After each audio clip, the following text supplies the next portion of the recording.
السلام علیکم ناظرین، میں ہوں آمنہ اور آپ دیکھ رہے ہیں سرعام CIT نیوز۔ ایک اہم خبر شامل کرتے ہیں شیخو پورہ سے۔ قدرتی آفات سے آگاہی اور بچاؤ کے قومی دن کے موقع پر شیخو پورہ میں ریسکیو 1122 کے زیر اہتمام واک کا اہتمام کیا گیا۔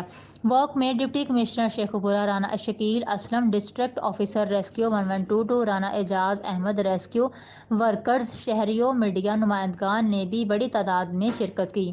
واک کے شرکاء نے مختلف بینر اٹھا رکھے تھے جن پر 8 اکتوبر 2005 کو آنے والے زلزلہ زدگان کی یاد میں تحریر درج تھی۔ شرکاء کا کہنا تھا کہ 16 سال بعد بھی اس بدترین زلزلے کی تباہی ذہنوں پر نقش ہے۔ اس موقع پر زلزلے میں جاں بحق افراد کے اہل خانہ کے ساتھ مکمل ہمدردی اظہار بھی کیا گیا۔ ڈپٹی کمشنر شیخو پورہ شکیل اسلم کا اس موقع پر کہنا تھا کہ قدرتی آفت کی صورت میں مؤثر رسپانس میکانزم ضروری ہے۔ تربیت یافتہ ہیومن ریسورس ڈیزاسٹر مینجمنٹ میں مؤثر کردار ادا کرتی ہیں۔ ڈپٹی کمشنر نے کہا کہ یہ دن منانے کا مقصد عوام کو احتیاطی تدابیر اور بچاؤ کے طریقہ کار سے آگاہ کرنا ہے۔